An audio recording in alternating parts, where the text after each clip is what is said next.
que é o Flamengo superior a todas as equipes do futebol brasileiro e do futebol sul-americano. Foram 31 finalizações contra uma do Vasco. É isso mesmo, 31-1. É um time grande, como se estivesse enfrentando um time pequeno. O jogo foi para 6-0, para 7-0, para 8-0. Assisti o jogo inteiro e foi assim, o Vasco não viu a cor da bola. Era pra, sei lá, ter sido 3, 4 gols. Era pro Vasco ter saído goleado ontem. Eu, infelizmente, hoje assisti o Vasco jogar contra o Flamengo um ataque contra a defesa. Que hoje o Flamengo tá numa prateleira do futebol brasileiro e do futebol sul-americano que nenhuma equipe está. É o ponto a destacar mesmo, é o primeiro lugar. É uma prateleira que nem mesmo o poderoso Palmeiras, com todo o investimento que teve, conseguiu competir na final da Libertadores. Assim como também no Campeonato Brasileiro, abriu mão do Campeonato Brasileiro para tentar competir na Libertadores e não conseguiu. O jogo de ontem foi uma amassada, foi um domínio total, foi um massacre completo. Rapaziada, vascaínos aí só faltaram virar a casaca e serem torcedores do Flamengo, e a mídia paulista, todas as imprensas esportivas aí estão exaltando o poderio que o Flamengo tem e assim, a longevidade de qualidade que tá em outro patamar. Vascaíno disse que o Flamengo está na primeira prateleira do futebol sul-americano e sozinho, disparado. Rapaziada, esquece. Vascaínos aí estão em crise, em pânico, porque o que o Flamengo fez com o Vasco dentro de campo foi a mesma coisa que o pai faz com a criança quando a criança teima. Então deixa o like, se inscreve no canal com força e hypa esse vídeo e manda aí pro teu amigo vascaíno pra rir da cara dele. Que jogo nojento, abjeto. Hoje eu assisti uma das piores partidas do Vasco na minha vida. Vocês fizeram hoje uma das maiores apresentações de um patrocinador de fralda descartável. Vocês hoje pareciam que estavam fazendo uma publicidade para Pampers. Entraram todo cagado. Elenco de frouxo. Bunda mole. Bunda mole. Bunda mole. Vou largar o vestiário do Maracanã fedendo a merda agora. Seus cagão. Que partida de merda. Eu me senti hoje um torcedor do Madureira. Nem do Madureira, do Maricá. Os números indicam muito mais do que 1-0 pro Flamengo. Vamos colocar na tela aí as estatísticas do jogo. O Flamengo, contra um time do Diniz, teve 61% de posse de bola contra 39%. Contra um time do Diniz. Isso é bem importante. O Diniz que preza tanto por ter a bola. Foram 31 finalizações contra uma do Vasco. É isso mesmo, 31-1. Estou falando de um clássico do campeonato do futebol brasileiro, a maior rivalidade do futebol carioca. Defesas do goleiro do Flamengo, 0, nenhuma. Se não tivesse o Rossi lá, daria na mesma.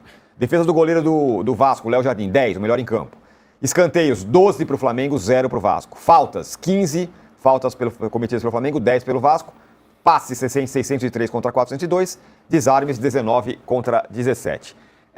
Casão, vou começar com você, para você falar sobre esses números e sobre o jogo. O que eu vou falar não é um desrespeito ao Vasco. A história do Vasco é espetacular, a camisa do Vasco é linda, a rivalidade é incrível. O Vasco é um gigante do futebol brasileiro. Mas esses números que a gente viu aí e o que a gente viu em campo hoje não é um clássico. É um clássico no nome, mas não é um clássico no desempenho. É um time grande, como se estivesse enfrentando um time pequeno. Isso para mim tá claríssimo. Repito, não estou falando da camisa do São Paulo, do Flamengo, do Vasco, da história do Vasco e tudo que o Vasco representa para o futebol brasileiro. Mas o que a gente viu ontem e o que a gente vem vendo entre Flamengo e Vasco durante os últimos muitos anos, alguém quando tem Vasco e Flamengo, a gente acha que o Vasco vai ganhar? Nunca.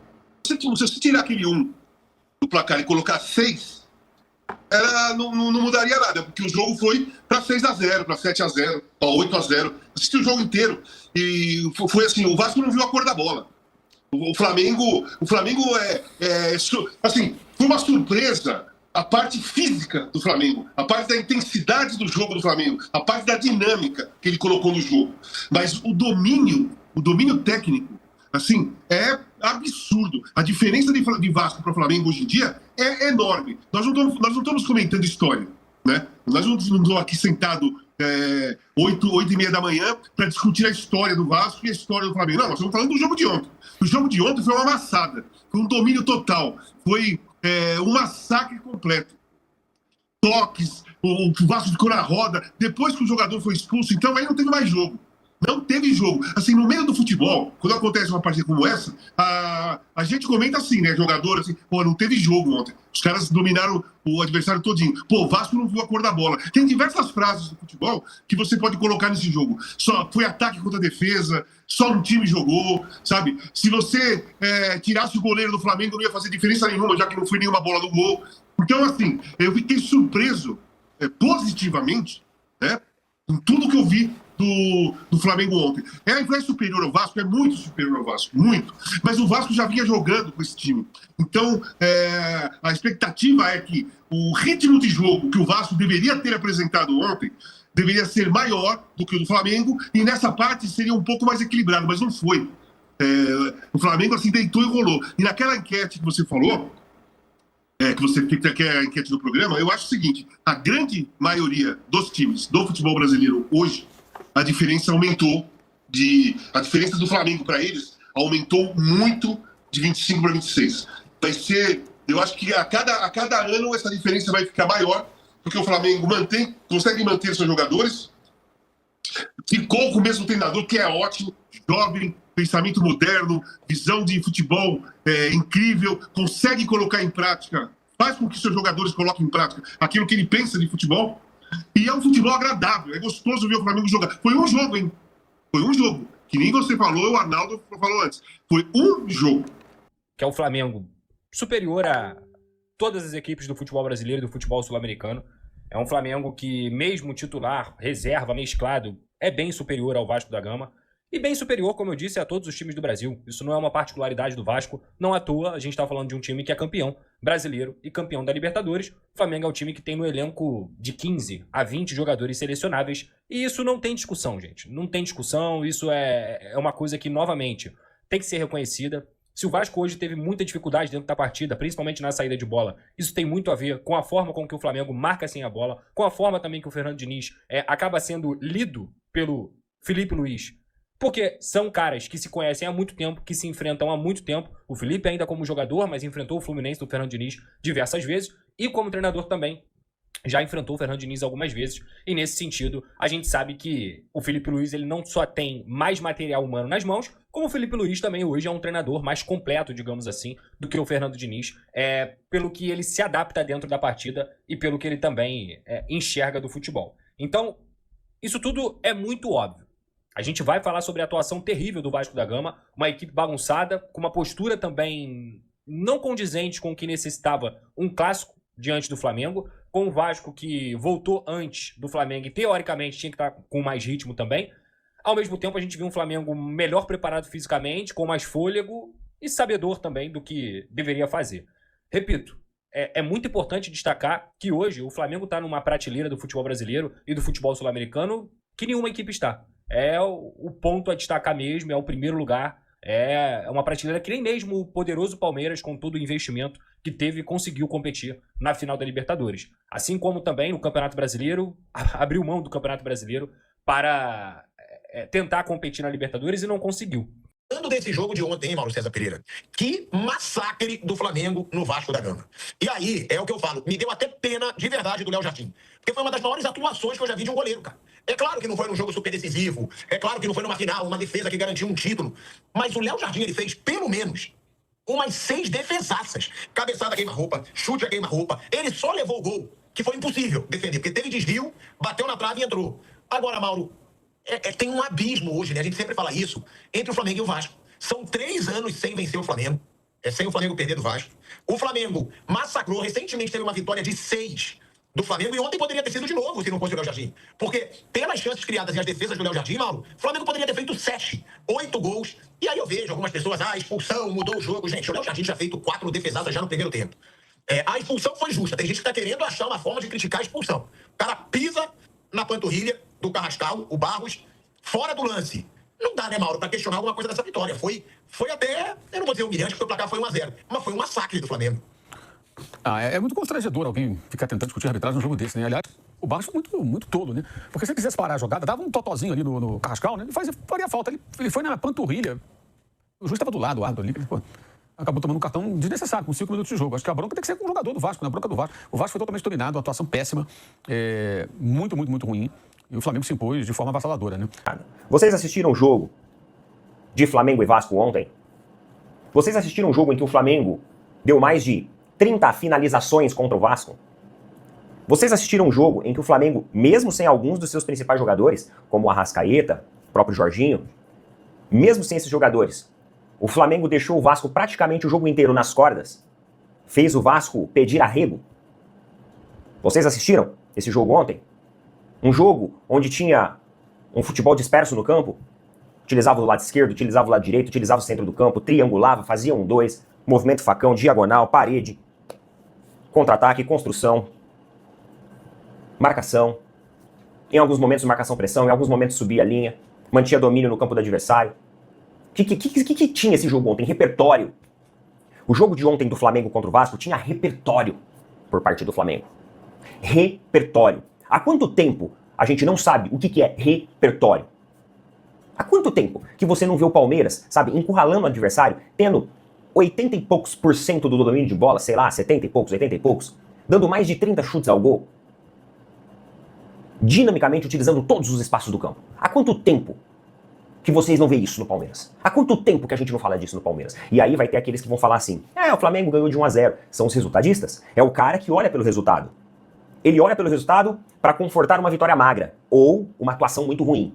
E ele olha pelo resultado também para justificar o resultado alheio. O Flamengo jogou bem. Não, mas só ganhou de 1-0.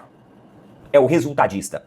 Ele tenta manipular, ele tenta enxergar aquilo que ele quer enxergar, aquilo que conforta o coração dele, da forma onde a interpretação venha da cabeça dele. Dane-se o jogo. O importante é o resultado.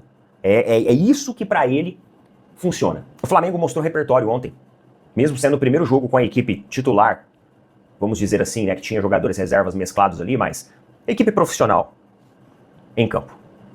E um repertório que até agora, o Palmeiras mesmo vencendo de 1-0, tá aí resultadista. Vamos lá então, já que é pra falar de placar? Você quer falar de placar? Vamos falar de placar ao resultadista? O Palmeiras não desempenhou até agora no Campeonato Paulista contra adversários até tecnicamente inferiores que o Vasco, né? A gente tá falando do Vasco, finalista da Copa do Brasil. Não é os leiletes, os abeletes que gostam de falar assim, de encher a boca pra lá, mas nós somos os finalistas, nós fomos os finalistas, não é vocês que gostam de falar isso? Então, os finalistas da Copa do Brasil. Mas teve aquele lance lá da expulsão e tal. Uma expulsão meio esquisita. Não, mas vamos pegar antes da expulsão então, vamos pegar enquanto tava 0-0. Vamos falar sobre enquanto tava 0-0? Enquanto tava 0-0, dinamicamente, taticamente falando, estrategicamente falando, o Flamengo fazia um jogo muito mais intenso, com muito mais ímpeto físico. O Flamengo simplesmente colocava o Vasco dentro do seu próprio campo. E se não fosse o excepcional goleiro Léo Jardim, goleiro do Vasco, goleiraço, cara, goleiraço, era pra, sei lá, ter sido 3, 4 gols. Era pro Vasco ter saído goleado ontem. Eu, infelizmente, hoje assisti o Vasco jogar contra o Flamengo um ataque contra a defesa. Mas o Barros foi expulso. Isso já foi no segundo tempo. O Flamengo finalizou mais até no primeiro do que no segundo tempo, 11 contra 11. E vamos lembrar aqui o contexto do jogo de hoje. O Vasco jogou até o dia 21, beleza, mas o Flamengo foi lá na ponte que partiu jogar o Intercontinental e terminou ali, acho que 4 dias antes da gente. Acho que o Flamengo jogou a final contra o Paris Saint-Germain, que teve prorrogação, que teve pênalti, né? Graças a Deus, obrigado, Safanov. O Flamengo jogou acho que 4 dias a menos que o Vasco, que em termos de volume na temporada eles jogaram mais jogos que a gente. Então a diferença não é lá essas coisas, não. Os caras estrearam hoje contra a vontade deles, teve que ter reunião, porque o presidente passou por cima do departamento de futebol e falou, vai jogar o time principal. O Vasco tomou hoje um totó, foi amassado pelo time alternativo do Flamengo. Dos 18, 20 principais, tinha 60% em campo hoje. E alguns entraram no intervalo. O Arrascaeta não pisou nem em campo. Que vergonha que vocês fizeram hoje, cara. Você hoje foi responsável por manter de pé a honra da instituição. Se não fosse o seu Léo Jardim hoje, que fez uma das melhores atuações dele com a camisa do Vasco, o Vasco hoje tinha saído atropelado e goleado pelo Flamengo. Mas a expulsão, vou falar disso daqui a pouco. E acho que muita gente não vai nem concordar com o que eu tenho pra falar aqui, mas não tô nem aí. Eu durmo com a minha cabeça no travesseiro em paz e eu falo o que eu penso. E já no primeiro tempo... Cara, eu vou abrir um bastidor pra vocês aqui. Esse aqui é o caderno que eu faço as anotações. Quase que eu não tenho espaço pra anotar as finalizações do Flamengo. O lado do Vasco, que é o lado de cá, eu usei pra botar as 5 substituições e uma observação E uma observação de uma perda de bola do Paulo Henrique com 11 minutos. Aos 27 minutos do segundo tempo, tava 18-1 em finalização, cara. 18-1 em finalização até os 27 minutos do primeiro tempo. O Léo Jardim fez 15 defesas hoje. Só que difícil foi 4 ou 5. Cara, que vexame que vocês fizeram hoje, cara. Isso porque os caras estavam vindo de férias, destreinado, com time alternativo. 2 vezes o Cebolinha limpou e graças a Deus deve estar com a perna inchada, pesada de pré-temporada. Jogou a bola lá em São Januário. O Léo Jardim fez umas defesas hoje que honrou o Acácio, o Barbosa, o Carlos Germano, o Elton. Os caras hoje sentiram orgulho. Porra, Léo Jardim, obrigado, cara. É, torcedor flamenguista, nem você e nem eu esperava que o Flamengo já iria começar assim, né? Na sua estreia do profissional em 2026, iria começar assim, tão avassalador, tão opressivo, tão grande, tão temeroso. O que o Flamengo fez em campo hoje, sem Jorginho, sem Saúl, sem Arrascaeta. Gente, acordem, rivais, nós estamos em um nível elevado. O que o Felipe Luiz faz com o Flamengo é uma coisa absurda, cara. Esse técnico vai ser um dos maiores da história. A maior perda do Flamengo nos últimos tempos, desses últimos anos, vai ser quando chegar o dia de dizer assim: Felipe Luiz não é mais do Flamengo. Eu vou chorar, caramba. Porque o que esse cara faz com o Flamengo... Claro que o Flamengo tem um time estrelado, mas não é todo mundo que treina o Flamengo não, gente. Porque senão o São Paulo tinha treinado, o Vitor Pereira, o Tite... Muitos tinham treinado aí, muitos, e não conseguiram. Tem que ter cunhão, rapaziada. Tem que ter cunhão, tem que ter cabeça pra aguentar a pressão, pra entrar em campo e saber: eu tô treinando o Flamengo, porra. Eu vou ter que segurar aqui as rédeas. Porque se der merda, eu vou estar aqui. Se der boa, eu vou estar exaltado. Treinador do Flamengo é assim, do mesmo jeito de jogador. Não é todo mundo que chega, ó, e veste o manto sagrado, não. É peso, rapaziada, é peso. E por isso que os rivais têm inveja, porque o Flamengo é muito grande. Como diz meu amigo Bruno Henrique, que ficou uma marca aí no Flamengo: o Flamengo está em outro patamar e ponto. Deixa a tua opinião nos comentários. Compartilha esse vídeo pros teus amigos vascaínos, pros teus rivais aí do Flamengo, que odeiam o Flamengo, que morde, ó, que morde os cotovelos. Porque o Flamengo está em outro patamar sim. Deixa o like, se inscreve no canal e ajuda o canal aí Fla On Fire a crescer cada vez mais. Bora que bora!